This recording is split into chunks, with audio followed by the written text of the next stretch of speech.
I'm Jessie. I've been a full-time artist for 10 years and thought it about time I start sharing my painting techniques and adventures. Subscribe to join me every week for a window into my art life.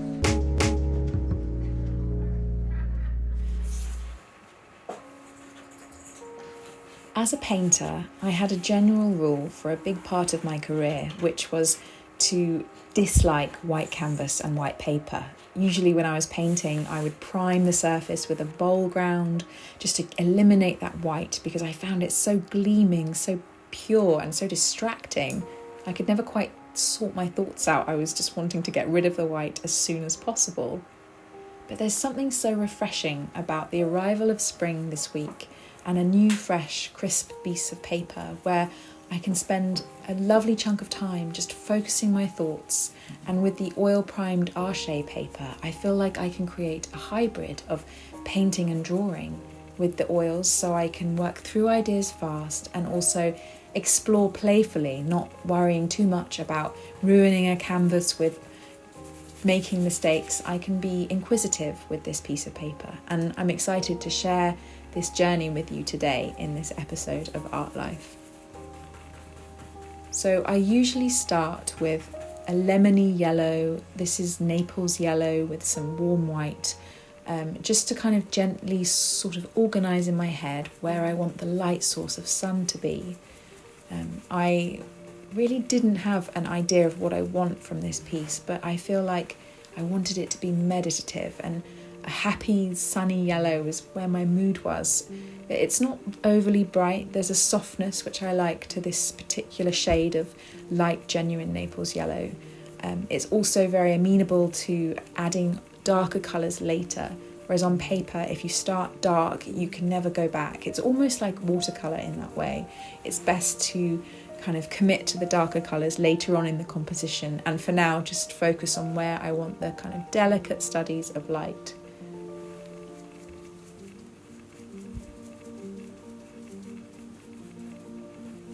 I find as well I use smaller brushes when I'm working on paper, because when I use my big brushes, I think I finish the process too fast. I love this part of the practice where I can just almost in a meditation kind of way get lost in the brushstrokes, in the colour experimentation, which I think is what I want from this piece, to be a colour experimentation, to explore how I can use different colours together to potentially make a much bigger painting for this new body of work. I can use this as a reference. There will be certain times when I think I feel a bit impatient as I'm painting. I think that's why paper's good, because in an afternoon I can create a substantial piece which feels quite resolved.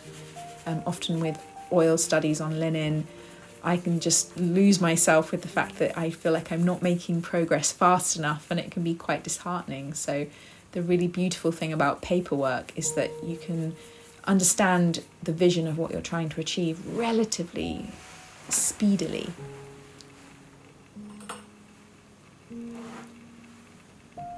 I also haven't explained my thought process like this as I was making a body of work before, so sort of working through it and sharing it in this way feels almost more intimate, but I think from that I can understand how gently I'm using the paint, how I'm not kind of being as playful as I normally am with the big work. I'm almost seeing the composition, the gentleness of the colour palette I'm choosing to be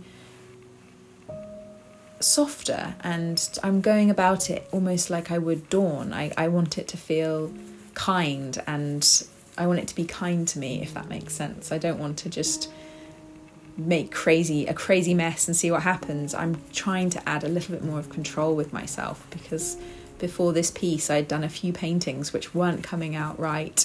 I wasn't liking the colours, I was getting really frustrated. So this particular drawing, I'm trying to be a lot more restrained with how I apply the paint onto the paper, and hoping that in treating it with a sort of reverence and delicacy, the artwork will kind of give me what I want from it.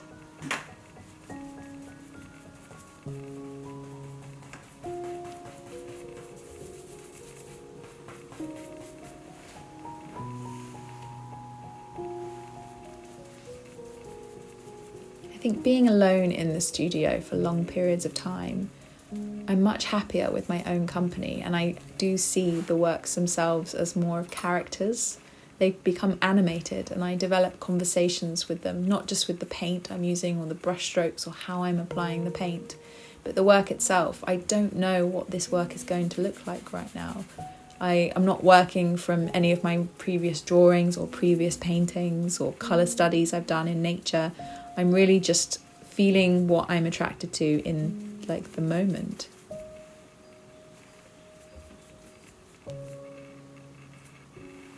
I think time for another brush. The main thing about working on this type of paper in this approach, where you use a different brush for a different colour, with yellow as well, and obviously I'll use lots of blues for the sky maybe later. I really want to avoid that awful murky green that can happen when yellow and blue mix together. So keeping my brushes separate is the best way to do this and have that beautiful control. So a much kind of darker Indian yellow now, I think, just to bring out some and harmonise some of the lemon yellows. It almost looks like turmeric, this colour. Again, it makes me think of heat, and I think I've been craving warmth and the summer light. This new body of work is for an exhibition in the summer called Vista. So all of my sky studies, as they descend into abstraction, do need a bit more of a summer approach, a summer palette, because I think that will lend really well to the body of work. And I adore how this gorgeous Indian yellow kind of gently smokes into that paler, lemony light source that I painted at the beginning. Painting like this on Arche paper only gets more interesting, and as we progress with this work, you'll see it evolve. It does, for me, become not just meditative but explorative as well. It's almost like I'm exploring what can happen, the catalyst of different colours changing the surface of the painting. I lose a little bit of control this way, but it feels like the personality of the colours themselves start to create their own sense of atmosphere.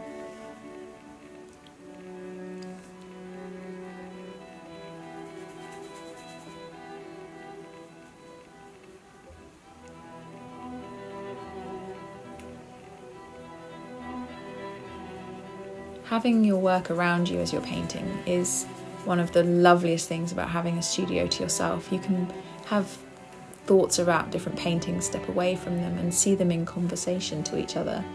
I think it's also lovely having all of my lovely tools, my marl stick, which we made in a previous episode, all of my brushes and paints, everything is just kind of exactly where I need it to be. So I feel like there's no distractions as I'm making this painting. I can just get my head down and start creating.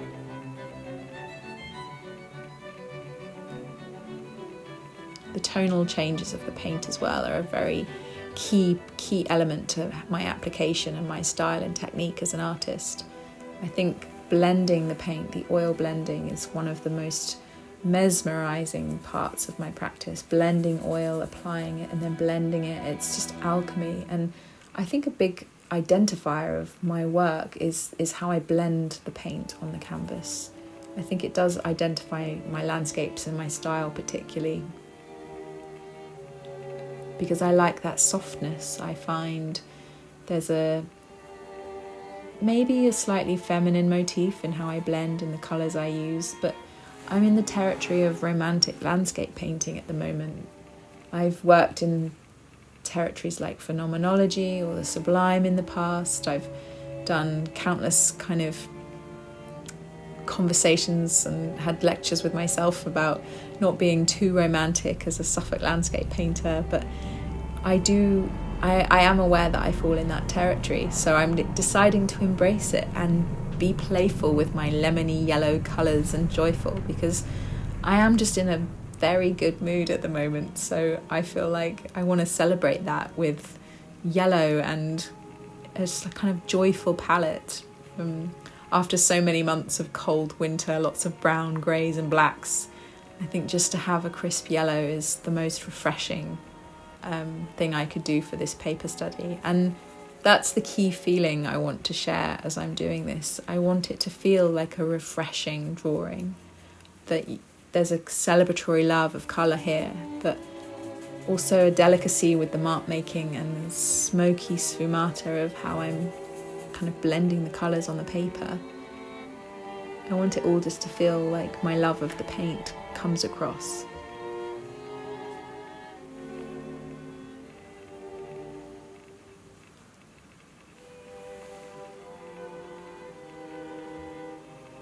I think it can change very quickly as well, a work like this, in the shapes I'm kind of forming with my kind of loosely cloud-based, yes, but the atmosphere studies can just be so different. Like already that Indian yellow is now dominating the painting.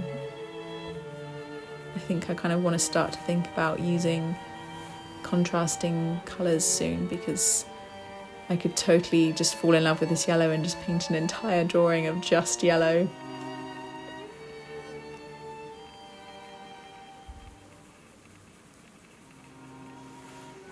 I think working like this in this kind of relaxed way, the marl stick is so helpful because it can just allow me to make sure I don't kind of allow my hand to rest in the paint, because I almost feel like I'm falling into the drawing. So the marl stick does give me that lovely little bit of space between the paper and the palette.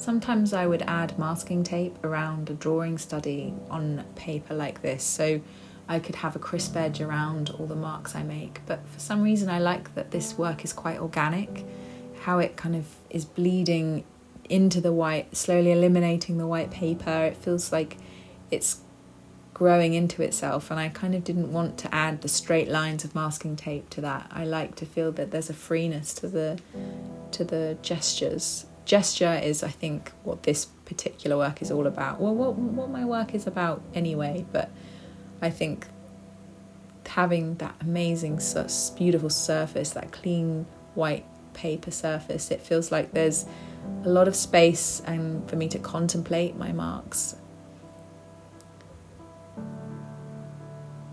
and just slowly smoke in the colour.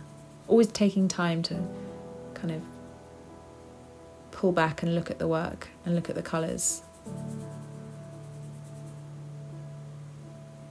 And at this stage, when there's enough of a good colour, I think using raw sienna instead of raw umber to add some contrast is where things get interesting. You need a good bit of sort of, hang on, what's the word?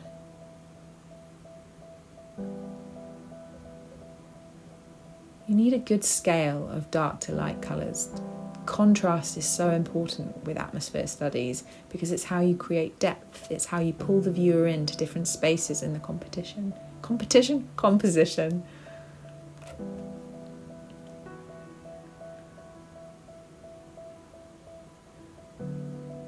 I feel like I'm not being timid, but I'm being careful, because so many times over the last few weeks I've got far too comfortable using the dark, sloshy umbers, and I've just ruined a perfectly fine, delicate work with too much darkness. So I'm keeping it quite light. I'm not worried about overworking this one or rushing into anything. I just want to take my time and enjoy each stage as this drawing kind of evolves naturally.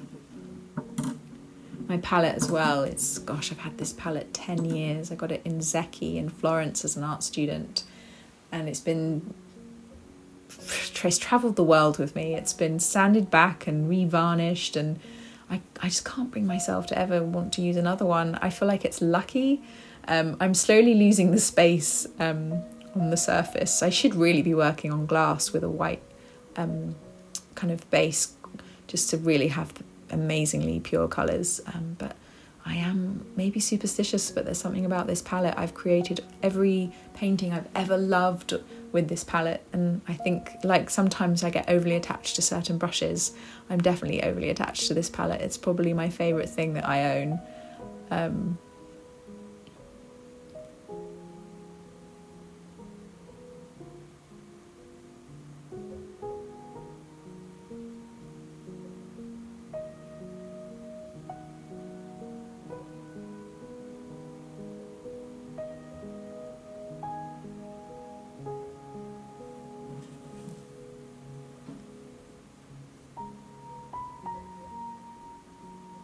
It's a good idea to pre-mix some oil colours. When you get completely absorbed into the work, having all the colours ready mixed on your palette is a way into a kind of not being distracted, being able to just hit the ground running with a painting. I've already decided that I love the sky blues to go with these lovely lemony yellows, and then a subtle hint of pink. I wanted to keep it quite optimistic and quite fresh and pastel-y in that way, but I think the umber keeps it from being too overly sweet. Having the dark umber centre, the kind of sienna and the umber, there's a little bit of Chinese vermilion and warm white, again just to give that hazy pink, and the vermilion again with the, I think it mixed with the Indian yellow to create almost like a burnt orange in the centre too. But keeping a very simple palette is the key to having a successful painting, because I'm not getting confused by the colours I'm using. I'm allowing each colour to have its own space. I'm not polluting the colours too much. I'm letting them just sit and be bright and cheerful and say what they need to say, which in this case is almost a dawn-like optimism, but with that lovely slightly moody umber. It doesn't feel oppressive, it just feels like it gives depth, and it also allows the eye to cast through the composition. I want the viewer to kind of want to sweep up. It feels like the composition starts in the middle of the drawing and then I eventually do the top and the bottom. I have been doing compositions more and more like this at the moment. I find I go straight for the middle. It's almost like a sandwich. I've been really interested in the filler in the middle and then the top and the bottom of the canvas. The sort of sandwiching the painting with white. I do those at the end. I don't know why. I think it's just edges aren't as interesting to me. I find the centre of where the eye goes immediately, the centre of a canvas is so important. I'm sure there's something to do with the golden mean as well, how the eye falls into a painting. It kind of travels up and in. You've got to think about where the eye goes. Usually it sort of comes in from one corner of the composition and sweeps up until it reaches a slightly sort of off-centre point, which can be your horizon line or where you want the viewer to escape into with a landscape. I just feel like I want them to be escapist, just like portals of daydreams. You can just kind of wander into the brushstrokes and enjoy the colours and the marks and the gestures, but feel like there's a general sense of peace and tranquility which working on a medium like this offers.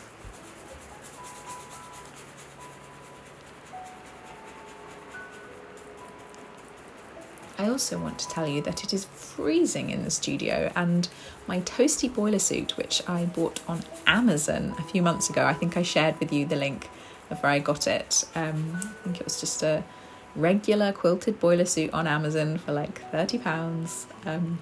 It is the best thing I bought. I am so toasty as I'm making this, which I think helps. It's very hard to do cheerful, colourful, spring-like skyscapes when you're absolutely freezing.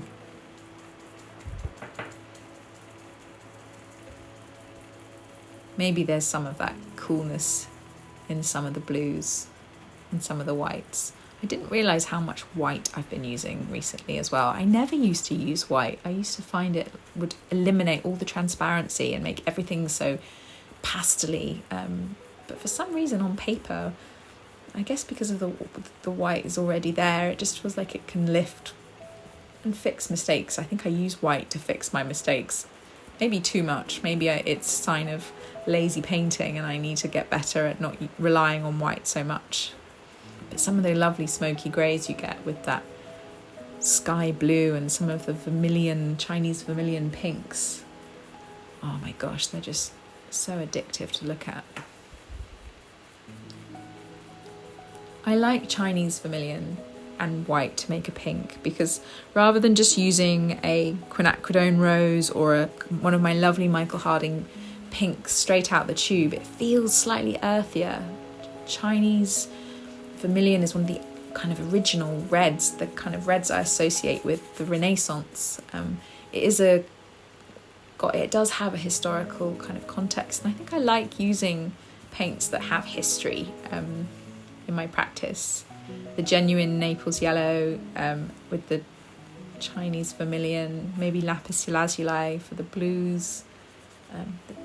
Although I don't have any zinc white, I mean, it would be so fun maybe one day to make an entire painting just using the kind of original ochres and kind of ancient painting colours, and we'll see what that does.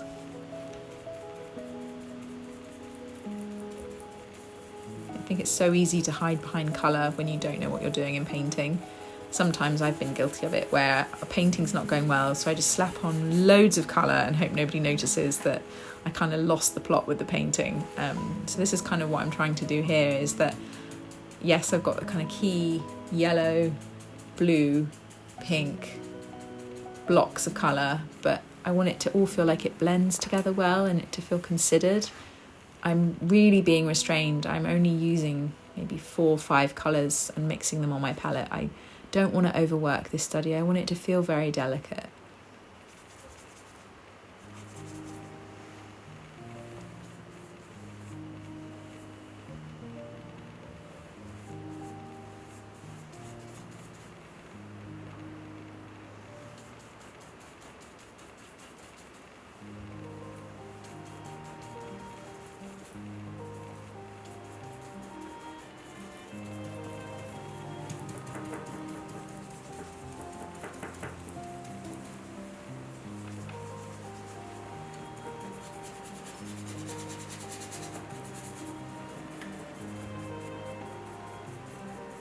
I do miss having as well other artists in a studio. A communal studio can be so helpful when you just need someone to kind of give you a little bit of input or critique your work if you're starting something new, which I am at the moment, and I'm craving some kind of, not necessarily guidance, but I'd love to hear like feedback of, oh, that's it, you're doing brilliantly, or oh, I think this is a bit strange, or just to have a second opinion, a fresh pair of eyes. I think I almost become like entrenched in my kind of introversion, and I get so caught up in the work that sometimes I need to just step back and have a fresh set of eyes just to give me some perspective, because I think the most important thing with painting is perspective, particularly with landscape painting. I should probably now step back and have a look at what I'm doing, but I'm so mesmerised by the paint.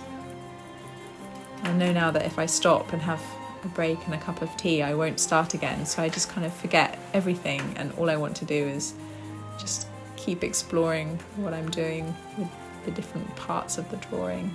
I do see them as drawings. I don't see them as oil paintings like I would on canvas, but I don't know why, because they are oil paintings.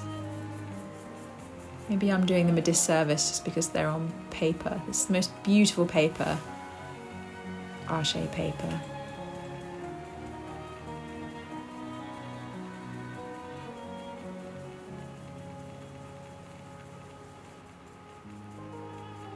I think I've been doing this for a number of hours. I'm not the fastest of painters, but I can sense I'm losing daylight. So I think as that happens, I become more and more focused on creating a sense of drama with the darker tones.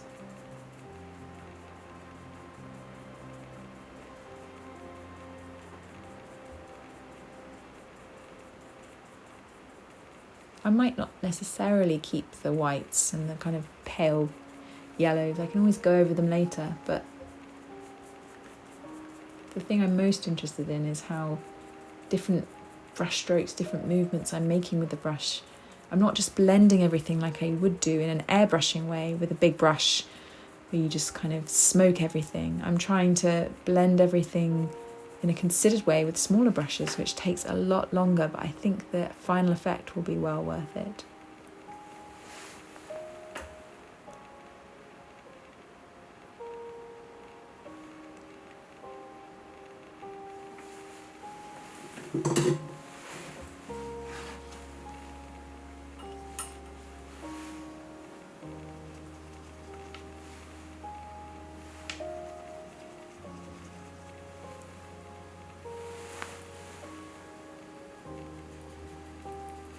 It's quite an experiment for me to try and start and pretty much finish a painting in one sitting. I think having the voyeuristic gaze of art life is helping me a lot with my perseverance and my lack of procrastination. I can tell my arm's getting slightly dead.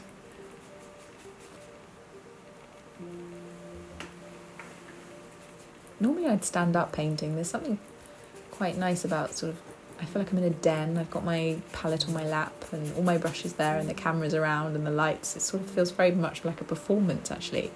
I'm wondering how the element of performance is affecting the decisions I'm making with the painting.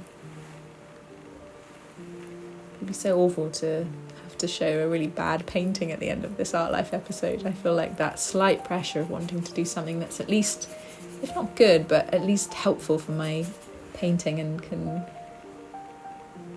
be slightly useful for the work I'm going to be doing in the following weeks ahead as I prepare this body of work.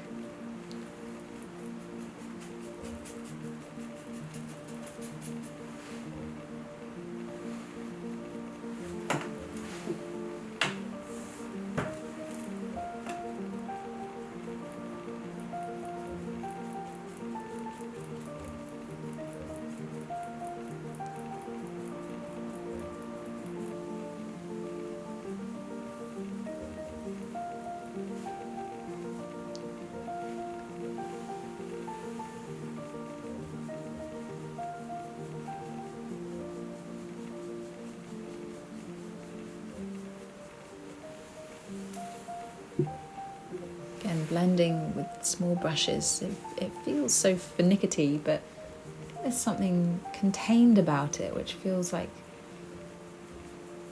there's a sweetness to it. I think sometimes I can be very, not aggressive, but I can be wild with my big gestures and my energized brush strokes, and it's just chaos. There's something very evocative of the Suffolk landscape in the approach that I'm kind of using for this piece.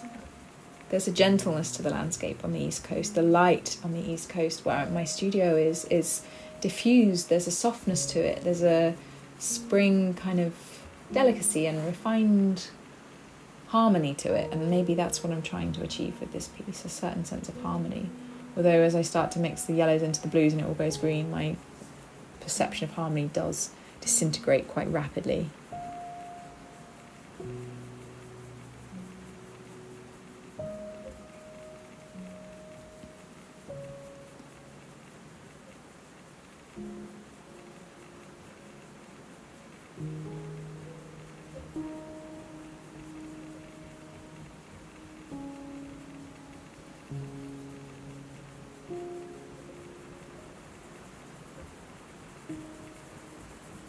I started off painting this thinking about the landscapes and the light and the kind of sense of what I wanted to achieve, but when it gets to this stage I'm now just reacting to the colour on the paper, and I keep getting also distracted by thinking that I need to get some new brushes because some of these are on the last bristles, but I'm determined to make them last.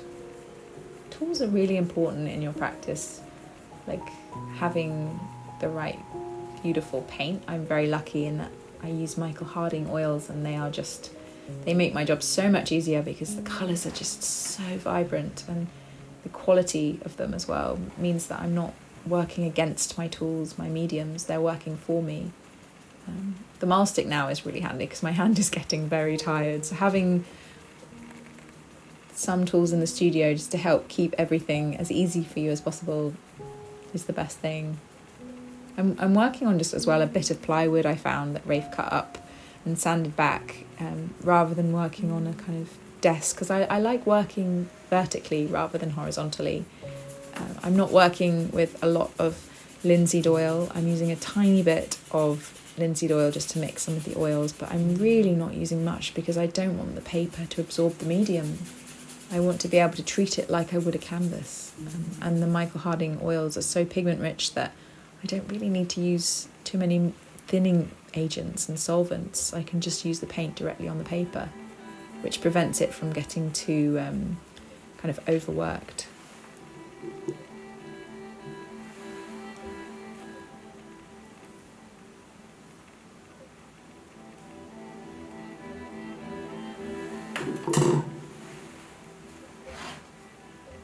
I think I need to do about 5 or 6 of these studies in the next 2 weeks.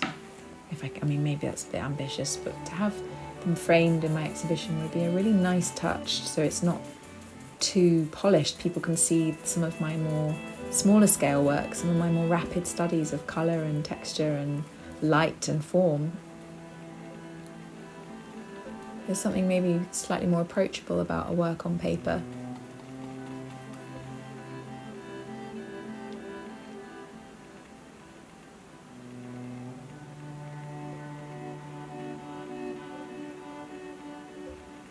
I'm using different shades of blue as well. I've got a light king's blue and a cobalt and some titanium white, and I've been mixing a few different shades just to kind of give some playfulness to the tones of the sky. I know it's not a figurative description of a skyscape, it's an atmosphere study. It's not meant to be exactly the sky, it's kind of meant to feel like the space between. Clouds how I wish they were, maybe.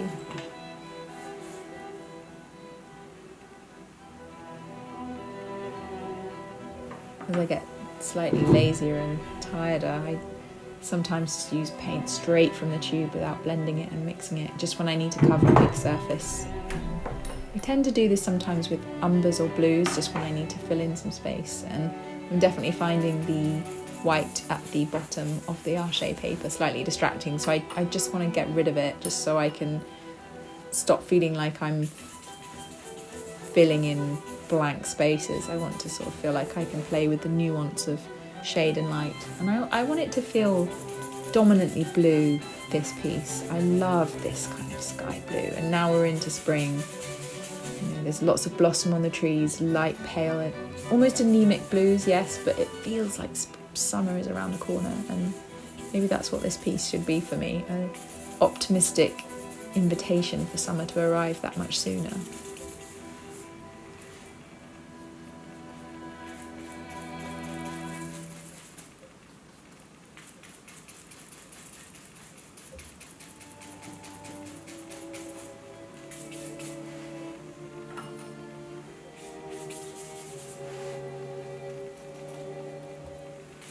Again, pure cobalt blue again, just now I'm mixing on the paper. It's got to that stage of the painting where I'm getting slightly faster, yes, but also maybe slightly more impatient.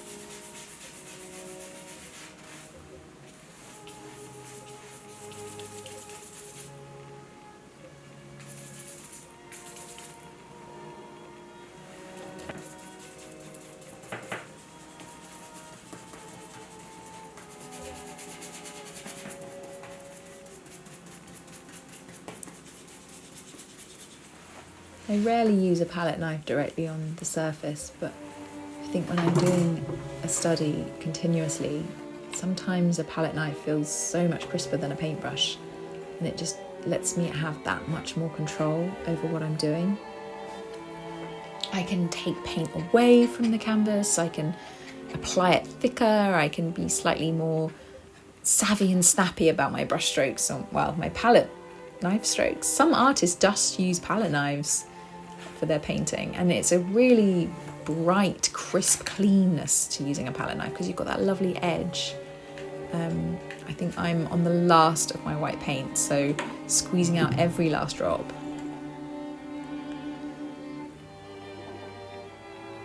I think the palette knife helps me not waste anything when I'm trying to squeeze out and use the last vestiges of some colours. And in blending with a palette knife, there's a kind of smoothness to the marks. The key thing is just constantly wiping the palette knife, keeping it as clean as possible, because the killer of all of my paintings that I've ever done that have gone wrong is always a murky paintbrush that's gone grey from too much oil. When you mix 4 or more colours together, you can lose a lot of the luminosity and vibrancy of oil. So I think in having clean brushes, clean palette knife, particularly if you're doing finer detail work, it just makes your life so much easier.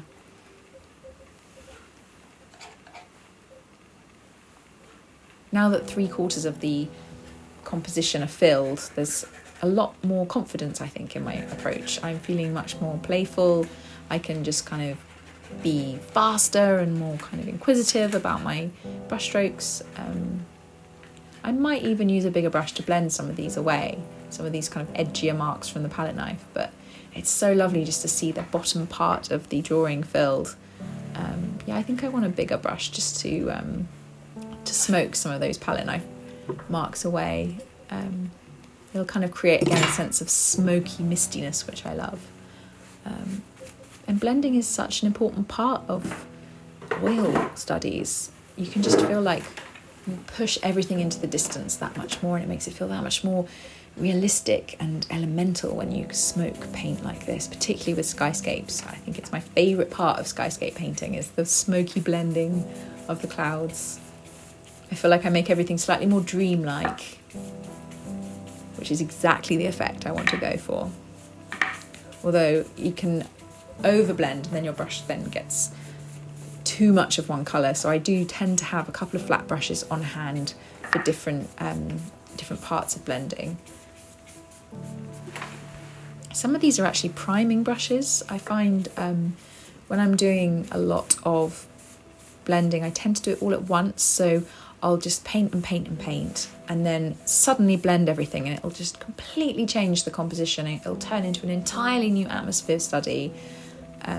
Often I think it adds a sense of not maturity to the work, but sort of a more sophisticated elegance to it. It feels like it feels softer and more graceful, maybe, and how the brushstrokes feel not airbrushed. I don't eliminate the evidence of me as an artist, you know, my mark with the paintbrushes that I've been making, but it just feels like everything has that much more depth and perspective, which is definitely something I love about painting. It is a very romantic technique. I feel quite sort of like I'm making everything more beautiful and more wispy and willowy, but that's okay for this particular study.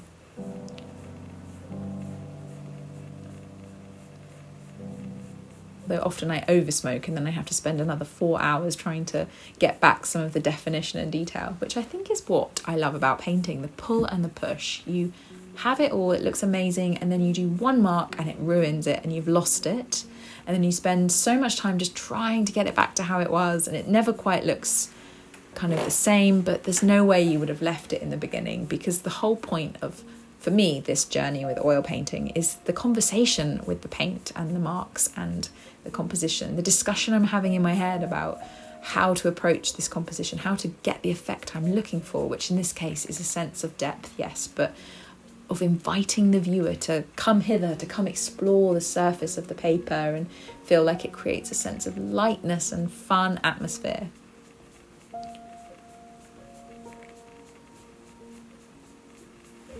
So yeah, now I'll start reapplying some of the colours to not erase some of the smokiness, but I want there to be a lovely juxtaposition between the soft smoky brush strokes and some of the sharper, bolder colours and elements of the painting as well, because I think it leaves my style to the viewer to be seen more. It feels more accessible. I'm not trying to eliminate and airbrush all of my marks. I want the viewer to see the evidence of me there as a painter, and I think brush strokes and gestures are the most wonderful form of mark making for that.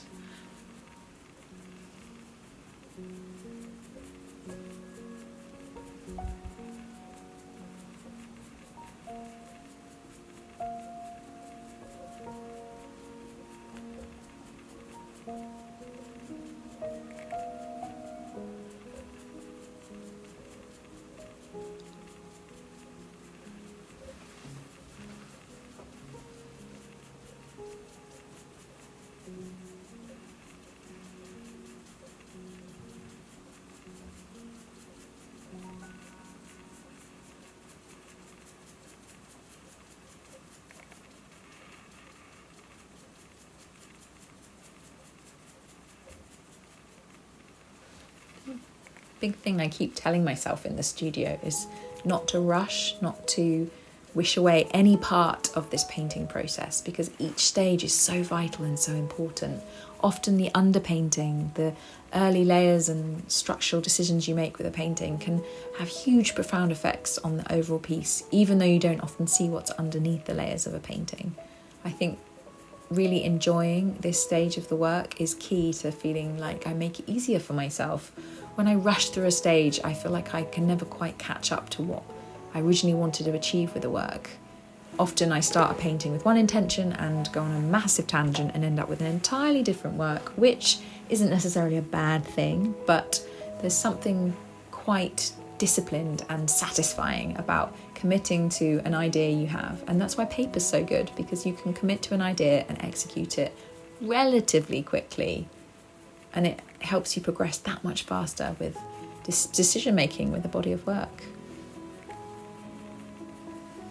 I hadn't used this Indian yellow for a really long time, and I'm finding I really like it. I think there's something something warm about it. It kind of does feel evocative of those bright summer days. And it blends really well with the sienna and the umber. There's a little bit of Quinacridone gold creeping in the middle. I like the transparency of Quinacridone gold, and I think transparent oxide yellow is a beautiful one for transparent mark making.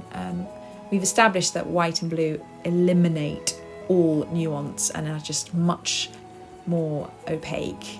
But again, I think that's a good thing. I think knowing your different mediums, knowing what they can do, different colours have different effects. The luminosity of the transparent colours is something really lovely when you're working with skyscape work, because you want light to shine through the work. I like to feel that you can see the marks underneath and you can see the layers that I'm doing of the oil, and when the light hits it just right, the paint almost glows, particularly with the rosier colours, the kind of hotter oranges. It feels like there is the presence of a light source. I'm not really depicting sun, like a bright shiny sun. I don't want it too figurative, but I like the idea that there is this kind of radiant light source emanating from this painting. So I think I'll add more of that yellow maybe at the bottom, just to make it hotter. Again, not too cold at the bottom.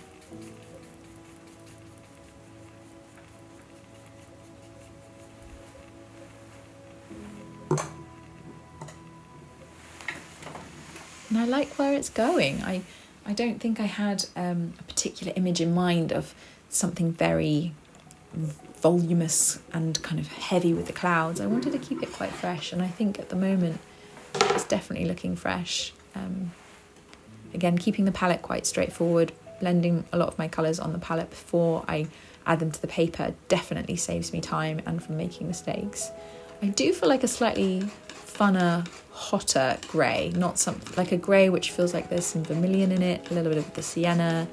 So like a warmer base to the cloud feels like it would do me well for the top of this painting. Again, applying with the palette knife, I've got to that stage of the work where I feel like I just want to get it on. I'm excited to see what's going to happen at the end of this piece. So I'm almost now being much more confident with how I use my tools compared to the first few marks I made, which were so careful. I just can see how much more confident I am from just painting like this non-stop for a while.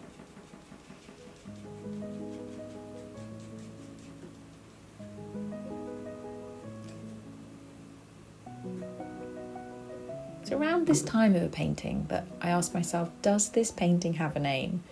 I always sign my paintings and I always title them. I think it's so vital to own what you do. It's almost like putting your stamp on it. You say to the world, I made this, I'm proud of it, and it has something to say. So I think that's why naming a painting untitled sometimes feels like you're hiding slightly behind the work. Sometimes it's letting the work speak for itself and not influencing the viewer too much. That's what a bad name can do, can influence the viewer way too much. I guess you can also have a bad signature with a painting where you dominate the painting, your beautiful sensitive work with a big signature in bold letters. How very Picasso or Monet of us if we do that. But I tend to like everything to be quite discreet. I don't want to shout what the work's about to the viewer. I like to let the viewer know that the territory of what I'm doing is usually around atmosphere study or the expansive nature of my subject matter, the time of year that I'm working on. I did a series where I called it equinox, solstice, dawn. Like the temporal times of day felt like they were exactly what I was focusing on with my colour palette and my intentions behind the work. And I named the work justly that way. I feel like I wasn't making it up just to sound sort of pseudo-intellectual.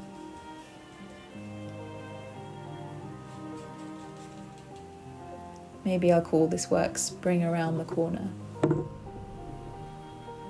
And maybe I won't. I'll keep thinking about it. Maybe I should ask some of my viewers what they would think I should call something. It does feel a bit like naming a child or naming a pet. You get so attached to some works, particularly works I've done which have taken me months and months. Naming something feels almost like you release it from you and send it out into the world, and you kind of, in naming it, you give it power, but at the same time you lose that sense of elusive ownership you have over it. It's got a name, it's now got its own kind of journey to go on.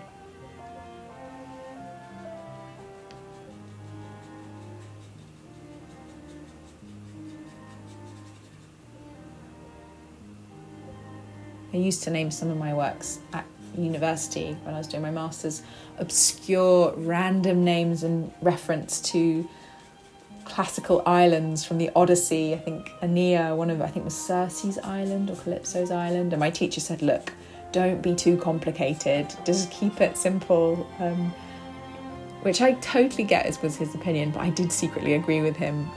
When you start forgetting the names of your works because you just name them and don't really care about the name, you just want to kind of get it out there, I think that's also something to avoid, because then you don't do your work justice, and it's so embarrassing when you're asked what something's called and you're like, I've forgotten.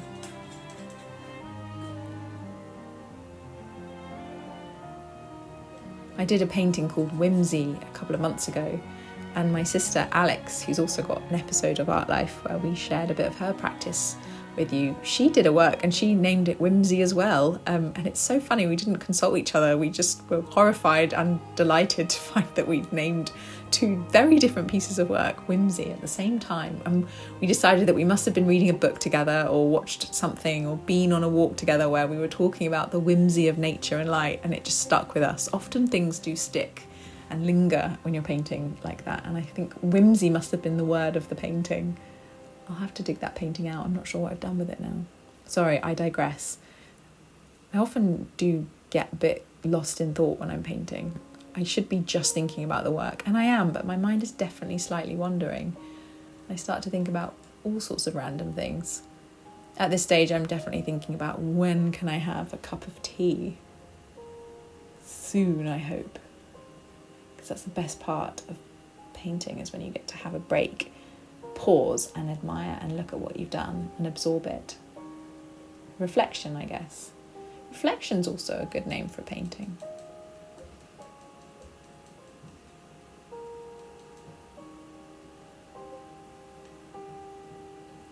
There's a choppiness to the palette knives. I think I like the contrast and the juxtaposition of the choppiness against the smokier brushstrokes at the bottom of the canvas. Trying to make it all blend is probably the most fun thing about working on paper.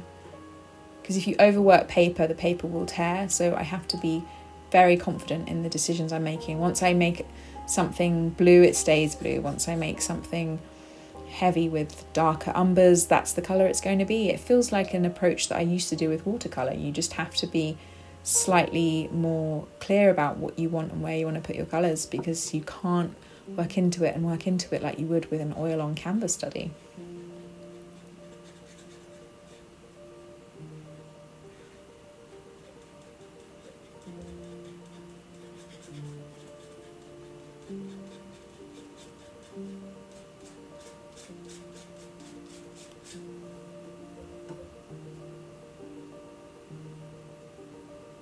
I think it's important to add colour and add it spherically. If you're adding certain tones to the bottom of the canvas, or the drawing in this case, add some of those colours around different parts. You want to make the whole painting feel like it's slightly unified.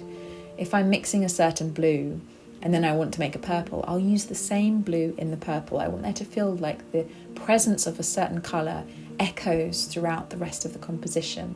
Oh, I love that word, echo.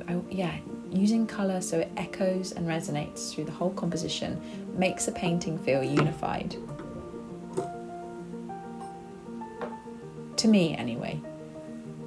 Other artists might think of something different, but I'm definitely getting quite excited that we're nearing the end of the painting. When I get near the end of a painting, I think I turn the music up really loudly and I just need a final push. And I think I forgot that I was being filmed at this stage of the painting. I'm so sorry, because I'm sure from now until when we finish the end of this drawing, I'm going to be whacking out the dance moves. Yeah, I definitely forgot that we were being filmed. It's going to get worse.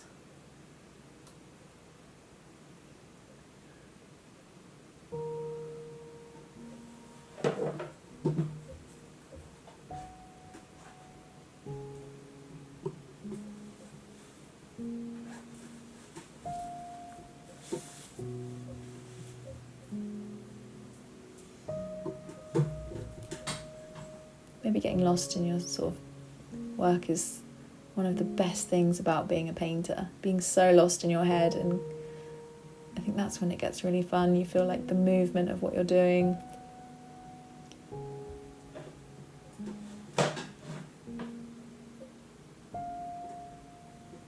Again, cannot recommend enough noise cancelling headphones.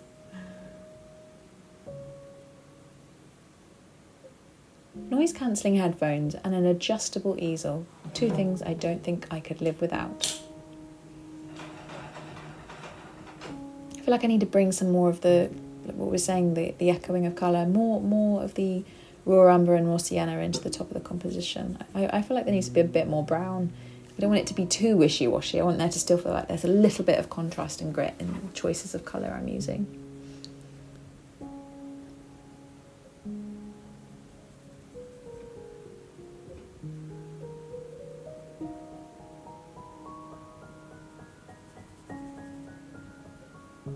Again, I actually think that it's the last stages of a painting like this, eliminating the last little bits of white. You kind of get an adrenaline rush. You suddenly feel like, oh, actually, this is going somewhere. This is changing fast. And I feel like I'm coming to the end of a certain stage of the painting. And there's something celebratory about that. Sometimes it feels like with painting, you stay at one stage for ages and ages. And then suddenly it all comes together and you have arrived somewhere with the work and you feel like you've pushed through and you've kind of got somewhere with the work and you're liking where it's going. I think that's the best feeling. That's the most kind of fun you can have with painting, is when you're loving what you're doing and all the endorphins are kind of going and you just feel quite joyful about what you've done. You might come back to it tomorrow and you hate it, but for now, I can genuinely tell you I am loving what's happening with this work. I feel like it's fun and it's playful, and it's a really honest example of what I'm trying to achieve with the dawn, spring light, soft, smoky landscapes that I just associate with the Suffolk coast where I am at the moment.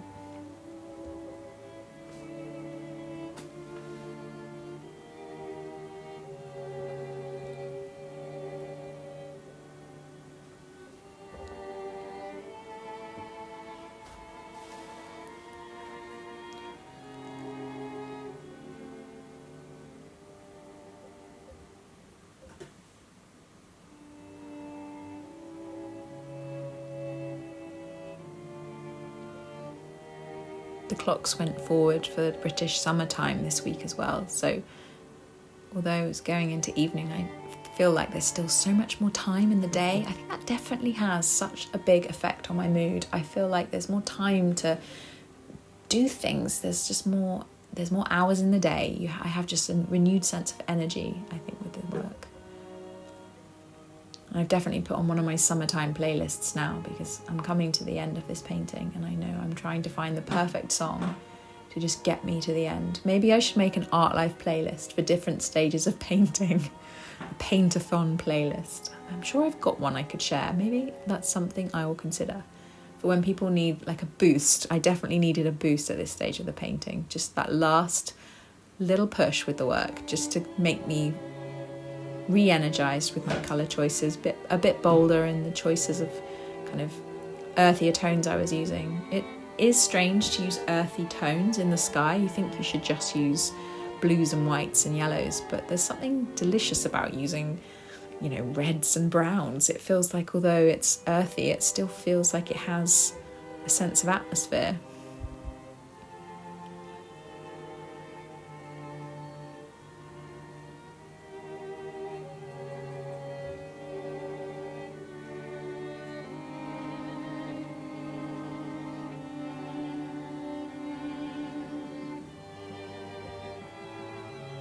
Yeah, it needed some darkness at the top of the composition. I think it was in danger of looking a little bit too floaty.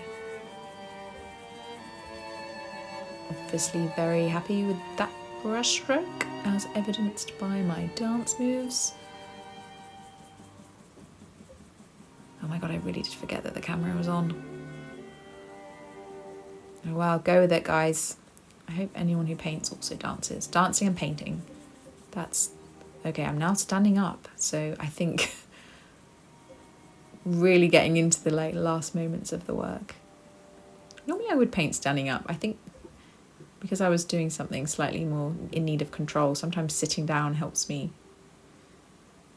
be more in control of my brush strokes. But now I'm using my big, juicy, smoky brushes, which I love, and I can just see the fact that it's all coming together a bit, and I'm happy with what I've done. I can feel that energy in how I paint.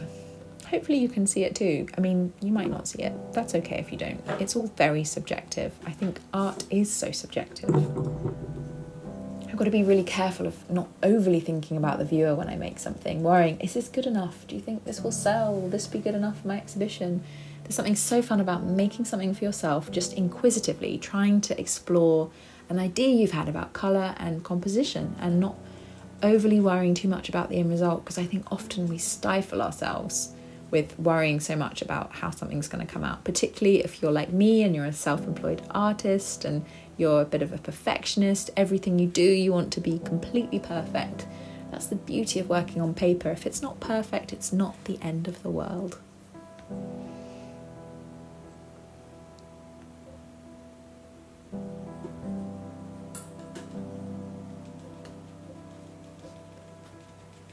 Again, loving just the white, crisp titanium on the softer, smokier greys. They're quite reds, these greys, and I think with the white it just lifts it and adds that illumination. If I was being clever about it, I would think more about where the light source would hit into the cloud study, but I'm not being too literal in this description of a sky vista. I want it to be suggestive of light and atmosphere, not overly contrived.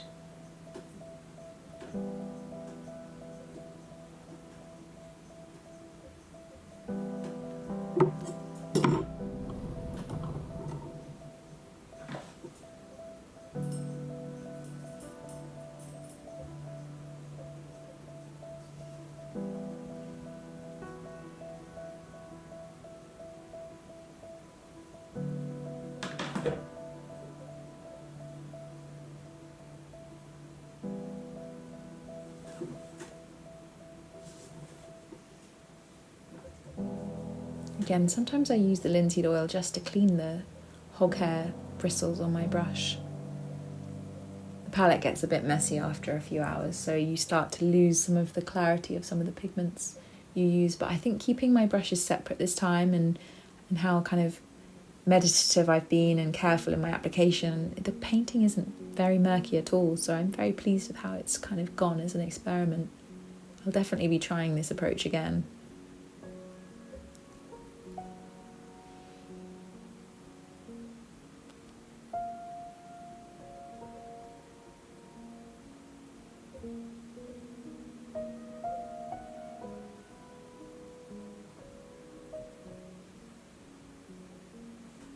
Maybe I'll translate this drawing into that big canvas on the doors. I've got to stretch that canvas and make a really juicy big painting in the next week or two. So maybe I'll use this colour palette as the basis for that massive painting. And that's why doing smaller, more domestic scale work is actually really helpful, because very quickly you get to understand yourself and understand decisions and ideas that you've been having about your work, where the strong points are, where the weak points are. I think the weak point with this work would be that maybe I hadn't thought enough about some of the composition. I think I should have used more darker colours. I think it's not, maybe it's slightly too pastel, and maybe I just need to not be afraid to try some of the bigger brush strokes. Maybe I've used too many small brush strokes in this particular study, but as an exploration, I think it was a very successful test.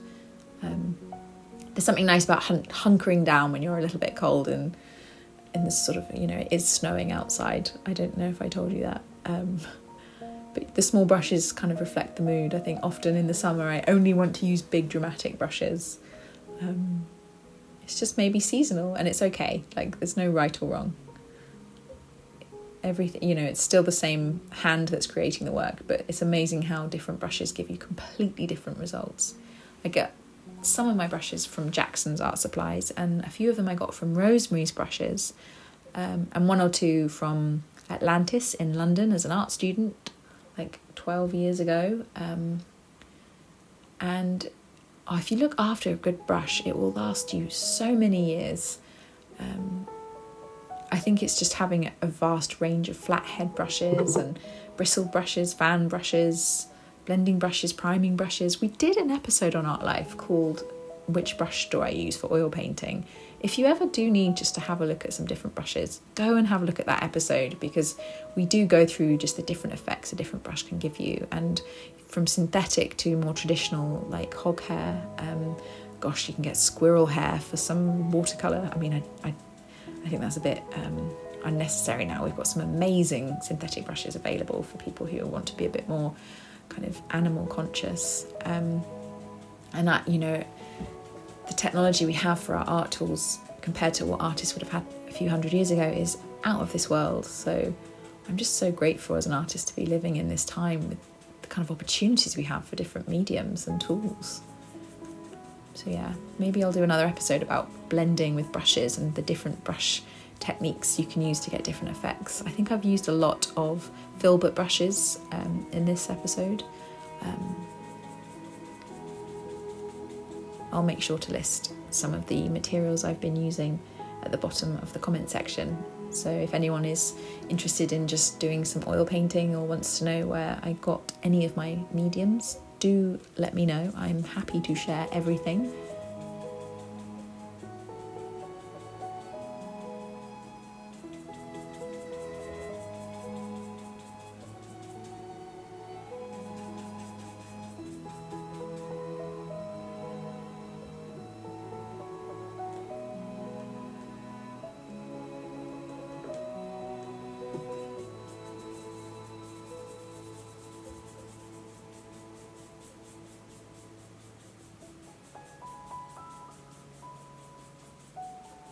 I'm so obsessed with this blue. I can't get enough of this blue. Sometimes you just have to make a decision about what colour you're using based on what you're drawn to that day. I think it's a miracle that it's not gone green next to all of this Naples yellow. I think that's actually a first for me. Everything's been going green recently because I've been too impatient. I don't know how I feel about the brown at the top. I quite like it actually. It feels kind of ruddy and almost looks like English red, not Vermillion and Sienna. Usually I list all of my colours in a little sketchbook detailing how I've blended them and what shade it provided, just to make sure that if I ever want to refer back to a painting, I know exactly the recipe for how I got there, which might be slightly overkill, but you never know when it might be helpful to remember a particular shade of yellow you need, or a shade of pink or brown or blue.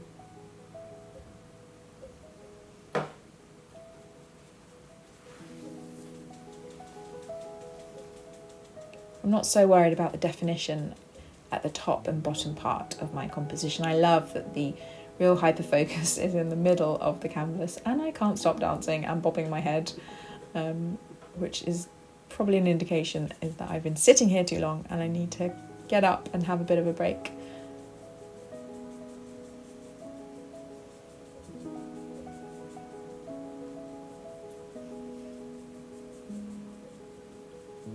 think a good song can save a painting, actually. It can get you back excited and feeling in the flow of movement, because painting is all about movement and how you move your body with the work. Well, in this case, my arm and my hands, but you know, sometimes I make work where my whole body's involved. Sometimes a really bad song or a depressing audible book, or something so absorbing I stop painting and just listen. I have to be really careful with audible books, because if I'm listening to something too delicious, I stop painting and just stare vacantly into space listening. So I tend just to kind of listen to a lot of, you know, background music, some lo-fi hip-hop, classical music sometimes. I love mandolin music at the moment. I've been listening to a lot of, Ali Fagatore, and some kind of exotic sounds of just warmth and heat, which is kind of the sounds of the world I've been craving as I've been buried in the winter in Suffolk for the last few months. I also always find some interesting songs and want people to, I kind of want to share them, and how a certain song I'm listening to affects my painting. Maybe I should create a playlist of, you know, I made this painting to this soundtrack, and see if in listening to the music you understand the work better. That is quite an interesting idea. Maybe I'll think about that.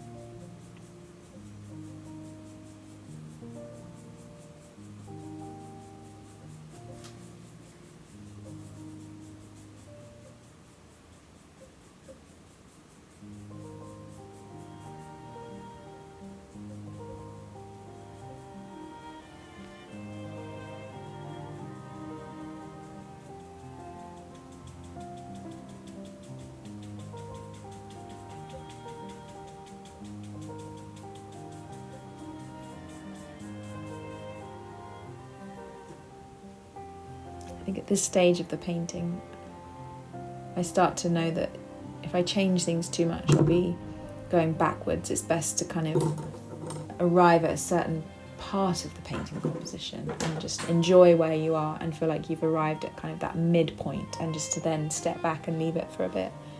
I think I do need a bit more yellow. I think the yellow starts to look a bit underworked again, because it was the early moments of the painting composition I was applying that yellow. So it's good to be very spherical with how you paint, reworking different elements constantly, building it all up layer by layer together so it feels unified as a final piece at the end.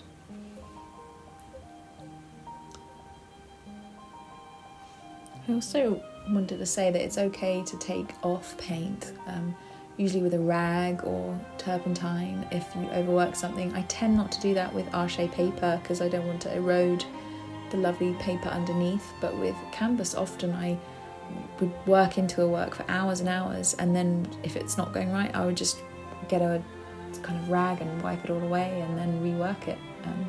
It's quite hard to do on paper, so I feel like there's a honesty about a paperwork in that I haven't overworked it. It is exactly kind of what I kind of wanted to achieve when I was applying the paint onto a certain part of the paper, and it just feels like it sits right on top of the surface. It doesn't feel overly worked. It still holds a lot of light. You can still see a lot of the white paper beneath the paint, which I think I should do more of. I'm definitely going to do some more of these paper paintings. They look really beautiful framed. I have framed them in the past with a nice glamorous frame with exhibition glass, and a frame with the paperwork can make something which is quite delicate feel quite substantial. And often when I'm selling them on my website, they can be slightly more affordable because of the time element. So that's also something I could talk about in another episode. But I think that's all we have time for. Thank you so much for watching this episode, and it's a bit of an experiment, so I really hope that you've enjoyed this more meditative insight into just how I paint and where my mind goes, and in sharing that with you guys, I hope you feel like a bit closer to my practice. You can follow me on Instagram at JessOliverArt. There's links to my website, which is jessoliver.co.uk. I do have a Facebook Jessica Oliver Art page. I don't use it as much, but it is there if you find Facebook a little bit easier to navigate. But I do monitor all of the messages for all of them, so if you do find a particular way of contacting me easier, just let me know. So yeah, thank you so much for watching. Please like and subscribe to this channel. If you're new here, welcome. And if you're someone who comes to us every Monday to see Art Life updates, thank you for watching and commenting and supporting this channel. It's still in its infancy, so I'm learning as I go along, so please be patient with me. And if I see or hear of anything that I can share with you guys, I love keeping you up to date with my practice and what's going on in the studio for me. It is a learning curve, and if something works or it doesn't, let us know, and we'll try every week to make better videos and improve the content to kind of make Art Life the best it can be. So thank you guys for participating in that. I really appreciate it. And I hope wherever you are and however you've been watching this video, you found it quite relaxing and chilled. I know I have definitely found it so peaceful. So thank you so much for being here. And I'll see you next week. Have a lovely day, and I'll see you next week, guys. Bye.